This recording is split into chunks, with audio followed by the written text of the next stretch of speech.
So today's question on sound design tips and tricks for stage and screen is, what is pre-show music for? And then why does Miles Davis always work?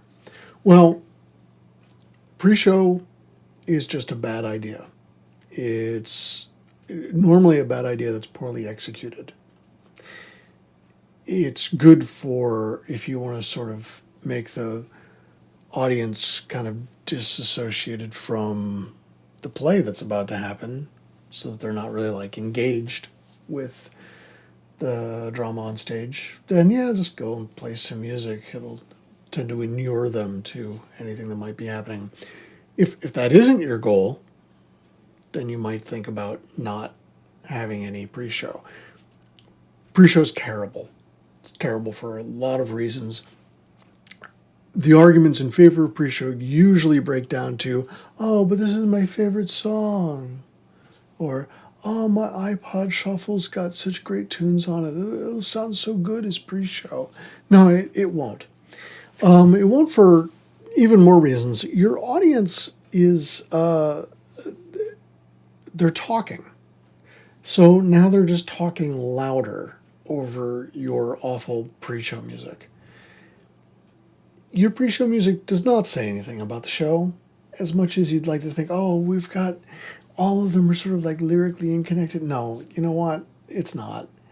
And it's not even thematically helpful. I mean, even if you're doing something like like a lesbian voices festival, like seriously, are you gonna like play all Indigo Girls?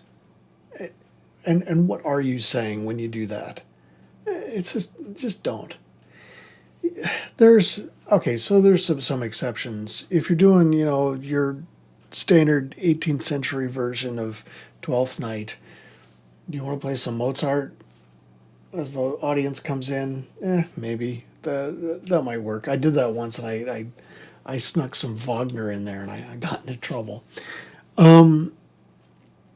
Why does Miles Davis always work? Well, that's because Miles Davis is cool in almost every setting. Problem is that the play that you're working on sucks. It probably sucks. And it's probably about, two people who meet in a freaking cafe in New York City, or just some god awful idea. And so the advantage that Miles Davis has is that he's not some stupid set of pop songs, and it's not as stuffy as classical music. So you feel like, oh, okay, this might be engaging us somehow. It's a bad idea. The worst, the worst use of pre-show music is during a musical. Oh, so you have different music playing, and then you've got a musical starting. It's just, you may as well have like pre-show music for a freaking opera. There is a case for pre-show that I kind of like, and that is if you actually have a specific piece of music and you've back-timed it to begin before the where the lights are actually going to go down in the house. And so you just start the piece of music at 5 minutes until curtain, and the music is actually timed for your house to half, house out, lights up.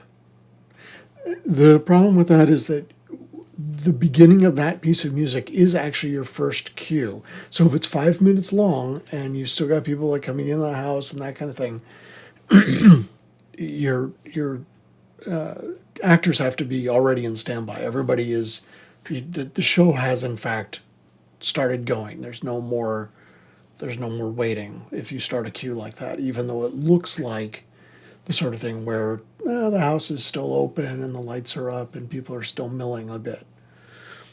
To tell you the truth, getting back to musicals, I kind of like just having the band warming up, the orchestra warming up at the top of a musical. It's kind of nice, really. But you know what? pre-show music, just say no. Just say no.